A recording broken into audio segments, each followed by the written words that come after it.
যদি তোমাদের বিশ্বাস না হয় তোমরা একবার প্রিভিয়াস ইয়ার, তোমরা এই 4-5 বছরের প্রিভিয়াস ইয়ারের প্রতিটা সেট দেখো না, দেখবে এই সব টপিকের থেকে বেশিরভাগ কোশ্চেন করছে ওরা। লাস্ট একটা বোনাস টিপ দিচ্ছি এটাই। জৈন বন্ধুরা, আমি অপু ঘোষ, আশা করি তোমরা সবাই ভালো আছো।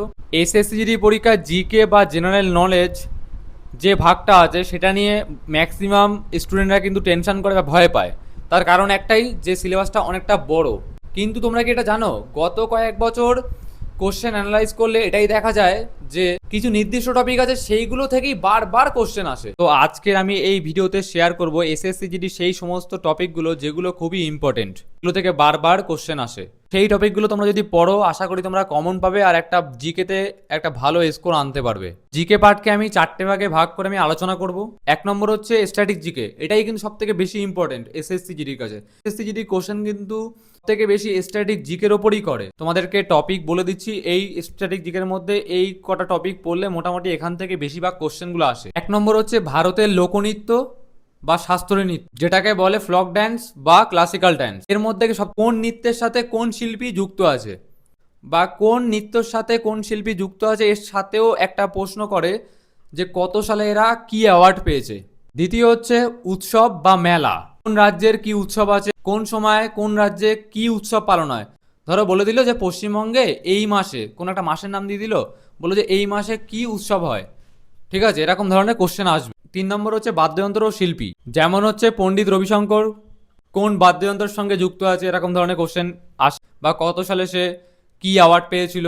আরও একটা ইম্পর্টেন্ট টপিক হচ্ছে জাতীয় উদ্যান বা অভয়ারণ্য, কোন জেলায় কি জাতীয় উদ্যান আছে। এই ধরনের কোশ্চেন কিন্তু এসএসসির একদম ফেভারিট কোশ্চেন। তারপরে হচ্ছে ভারতের প্রথম নারী ও পুরুষ, যেমন ধরো কোশ্চেন করলো ভারতের প্রথম মহাকাশচারীর নাম কি, সেটা মহিলা হতে পারে পুরুষ হতে পারে, এরকম টপিকের কোশ্চেন। 3 নম্বর ভাগ হচ্ছে কারেন্ট অ্যাফেয়ার। বেঙ্গল পুলিশে কিন্তু অত কারেন্ট অ্যাফেয়ার্স দেয় না, কিন্তু এসএসসি জিডি পরীক্ষা কিন্তু কারেন্ট অ্যাফেয়ার্স থেকে অনেক কোশ্চেন আসে। আর কেমন ধরনের কোন জায়গাতে কোশ্চেন আসে আমি বলে দিচ্ছি। খেলাধুলোর উপরে কিন্তু বেশি ফোকাস দেয়, হচ্ছে অলিম্পিক, আইপিএল, টি20, তারপর ওয়ার্ল্ড কাপ, এই সমস্ত গুলোকে মানে একটু ঝালাই করে যাবে পরীক্ষা যাওয়া। আর রিসেন্ট কোনো অলিম্পিক খেলা হলো বা রিসেন্ট কোনো বিশ্বকাপ হলো, যেমন আমরা যেবারে পরীক্ষা দিচ্ছিলাম সেইবারে কিন্তু ফিফা ওয়ার্ল্ড কাপ হয়েছিল, তো সেইবারে কিন্তু ম্যাক্সিমাম কোশ্চেনে ফিফা ওয়ার্ল্ড কাপ থেকেই দিয়েছিল। তেমন যদি তুমি ধরো পরীক্ষা দিচ্ছ, তার আগে কোনো ওয়ার্ল্ড কাপ বা টি20 ম্যাচ হয়েছে, সেই সব বিষয়ে তোমার জানকারি যেন থাকে। কারেন্ট অ্যাফেয়ার্সের মধ্যেই অ্যাপয়েন্টমেন্টস, মানে হচ্ছে নিয়োগ, যারা কে কোন পদে নিয়োগ মানে নিযুক্তি আছে, ঠিক আছে। যেমন হচ্ছে আমি একটা নর্মাল একটা উদাহরণ দিচ্ছি, প্রধানমন্ত্রীর পদে কে আছে, তারপরে রাজ্যপাল কে আছে, বা সেনা প্রধানের নাম কি আছে। আর একটা হলো পুরস্কার, যেমন ভারতরত্ন পুরস্কার, নোবেল পুরস্কার, তারপর অস্কার পুরস্কার, তারপর হচ্ছে পদ্ম পুরস্কার। এগুলো দেখবে যারা রিসেন্ট পেয়েছে বা কে বেশি পেয়েছে, এগুলো কিন্তু আসে। তারপরে হচ্ছে ভারতের ইতিহাস ও ভূগোল। দেখো এর মধ্যে সব কিছু বলবো না, যেগুলো মেনলি ফোকাস করে সেগুলোই আমি বলছি। এই না যে তোমরা এগুলোই পড়বে, ওগুলো তোমাদেরকে পড়তে হবে, বাট এইগুলো ওয়েটেজ বেশি থাকে। এসএসসির হচ্ছে ফেভারিট জায়গা এগুলো, এগুলো থেকে বেশি কোশ্চেন আসে। এই না যে অন্যগুলো থেকে আসে না, আমি বলছি না কিন্তু যে আসে না, আসে, বাট এই টপিকগুলোর মতো অতটা আসে না। যেমন হচ্ছে সিন্ধু সভ্যতা, জৈন ধর্ম, বৌদ্ধ ধর্ম, তারপরে মোগল সাম্রাজ্য, আর সব থেকে বেশি গুরুত্বপূর্ণ হচ্ছে ভারতের স্বাধীনতা সংগ্রামের যে পার্টটা আছে সেই পার্টটা। এই জায়গার কিন্তু অনেকটাই কোশ্চেন ঘুরিয়ে মানে এদিক ওদিক করে এসএসসি দেয়, কিন্তু বেশিরভাগ কোশ্চেন এখান থেকেই দেয়। যেমন কে কোন সম্মেলনে ছিল বা এই সম্মেলনটা কোথায় হয়েছে, যেমন অভিযান, যে ডান্ডি অভিযান কে করেছে, এরকম যে কোশ্চেনগুলো হয় এগুলো কিন্তু খুবই দেয় পরীক্ষায়। আর ভূগোল থেকে হচ্ছে ভারতের নদ নদী, আর ভূগোলের মধ্যেও পড়ে এগ্রিকালচার, আর হচ্ছে প্রতিবেশী দেশ, কার সীমানা কার সাথে লাগছে, কার ভাষা কি, ঠিক আছে, কোন ট্রাইবসের কি ভাষা, সেগুলো ধর। তারপর হচ্ছে সৌরজগতের কোশ্চেন অনেকটাই দেয়, বনভূমি, তৃণভূমি, এগুলো কোন জায়গায় কি নামে ডাকা হয়, ঠিক আছে, এগুলোকে পড়বে। আর সংবিধানে হচ্ছে গুরুত্বপূর্ণ ধারাগুলো পড়বে, কে কোন পদে বসতে গেলে কি যোগ্যতা বা কি বয়স সীমা চা হয় সেগুলো, মন্ত্রীকে শপথ গ্রহণ পাঠ করায় কে, রাষ্ট্রপতিকে শপথ গ্রহণ পাঠ করায় কে, প্রধান বিচারপতিকে, হাইকোর্টের বিচারপতিকে শপথ গ্রহণ পাঠ করা, এই টপিকগুলো কিন্তু অনেকটাই আসে। আর হচ্ছে রাজ্যসভা, লোকসভা, সংসদ, এইসব টপিক থেকে কিন্তু ঘুরিয়ে ফিরিয়ে কোশ্চেন আসে। বিজ্ঞানের থেকে হচ্ছে ভিটামিনের রাসায়নিক নাম, অভাবে কোন রোগ হয়, এটাও আসে পরীক্ষা। এই হচ্ছে মোটামুটি একটা সিলেবাস তোমাদেরকে আমি বলে দিলাম, যে এর মধ্যে থেকে এদের ওয়েটেজটা বেশি থাকে। দেখো আমি কিন্তু আবারও বলে দিচ্ছি যে আমি যে টপিকগুলো বলেছি এর বাইরে যে কোনো কোশ্চেন আসবে না এরকমটা না। এগুলো হচ্ছে যে টপিকগুলো আমি বললাম সেগুলো হচ্ছে এসএসসি সব থেকে ফেভারিট টপিক, মানে সব থেকে পছন্দের টপিক হচ্ছে এগুলো। এগুলো থেকে বেশিরভাগ ঘুরিয়ে ফিরিয়ে কোশ্চেন করে। মানে আগের বছরে গত বছরে তুমি 3-4 বছরের কোশ্চেন যদি অ্যানালাইজ কোনোভাবে করো টেক্সট বুকের প্রিভিয়াস ইয়ার, তাহলে তোমরা দেখতে পাবে যে এটাই, যে ওই টপিকগুলো থেকেই বেশি কোশ্চেন আসছে। তাই আমি তোমাদেরকে আমার একটা মানে অ্যানালাইজ বলো যা এক্সপিরিয়েন্স বলো তোমাদেরকে আমি শেয়ার করলাম। আবারও বলছি, এগুলোকে মিস করলে হবেই না, কিন্তু এগুলোর থেকে বেশি কোশ্চেন আসে। ওগুলোকে তোমরা হালকা বলে যাবে, কিন্তু এগুলোকে তোমাদের পড়তেই হবে। যদি তোমাদের বিশ্বাস না হয়, তোমরা একবার প্রিভিয়াস ইয়ার, তোমরা এই 4-5 বছরের প্রিভিয়াস ইয়ারের প্রতিটা সেট দেখো না, দেখবে এই সব টপিকের থেকেই বেশিরভাগ কোশ্চেন করছে ওরা।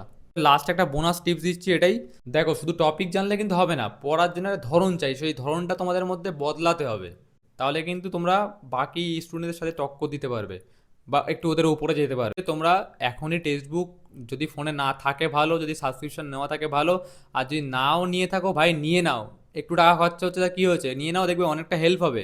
তোমরা ওই টেক্সট বুক অ্যাপসে যাও, অ্যাপসে গিয়ে প্রিভিয়াস ইয়ারের যে কটা সেট আছে সব কটা সেটের জিকে তোমরা একদম মানে মাথার মধ্যে ঢুকিয়ে নাও। তাহলে দেখবে কী হবে, পরীক্ষার সময় তোমাদের অনেকটা হেল্প হবে। আর ঘুরিয়ে ফিরিয়ে ভাই প্রিভিয়াস কারেন্ট অ্যাফেয়ার্স ছাড়া ঘুরিয়ে ফিরিয়ে সব ওই প্রিভিয়াস ইয়ার থেকেই তোমরা কোশ্চেন মিনিমাম, যদি 20টা কোশ্চেন থাকে 20টা কোশ্চেনের মধ্যে তোমরা 12-13টা কোশ্চেন শুধু প্রিভিয়াস ইয়ার থেকেই পাবে।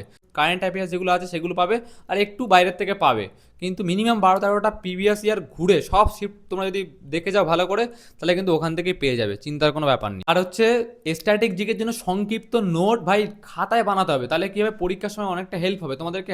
অনেক কিছু পড়তে লাগবে না, তোমরা খাতায় একবার নিজের নোট যখন দেখবে না, আর যখন নিজে যখন নোট বানাবে আর সেই নোট দেখে যখন পড়বে না, তোমাদের কিন্তু মাথা সেটা ভালো করে ঢুকবে। দেখো নিজের নোটে পড়ার একটা আলাদাই ভাই একটা পাওয়ার আছে।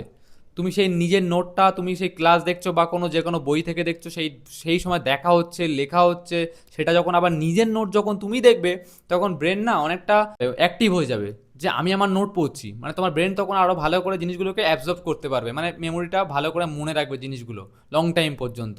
আর দেখো পরীক্ষার তো এখন ডেট দেয়নি, যদি পরীক্ষার ডেট দিয়ে দেয় তাহলে তোমরা পুরোটাই রিভাইজ করো, নতুন পড়ার দরকার নেই।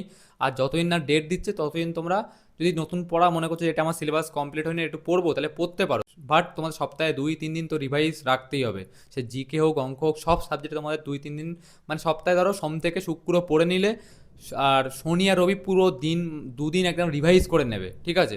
দরকার হয় তুমি রবিবারে একটা দিন একবেলা পড়তে হবে না, কোনো চাপ নেই, না পড়লে কিছু হবে না একবেলা, কিন্তু তুমি যদি সপ্তাহের বাকি 6 দিন পড়ো না, এনাফ একদম। তো এই ছিল আজকের ভিডিওটা। যদি ভিডিওটা তোমাদের ইনফরমেটিভ বা ইনফরমেশন ভালো লেগে থাকে, তাহলে তোমরা ভিডিওটাকে একটা লাইক দাও। এই ধরনের ভিডিও আরও পেতে চ্যানেলটাকে সাবস্ক্রাইব করে রাখো, তাহলে তোমরা সবার আগে কিন্তু ভিডিওটাকে দেখতে পারবে। যদি কোনো জিজ্ঞাসা থাকে বা কিছু কোয়ারি থাকে, তাহলে তোমরা সেখানে কমেন্ট করো, বা দাদা এটা বুঝতে পারছি না, আমি আশা করি সেই টপিকে ভিডিও খুব তাড়াতাড়ি দিয়ে দেবো। জয় হিন্দ, জয় ভারত।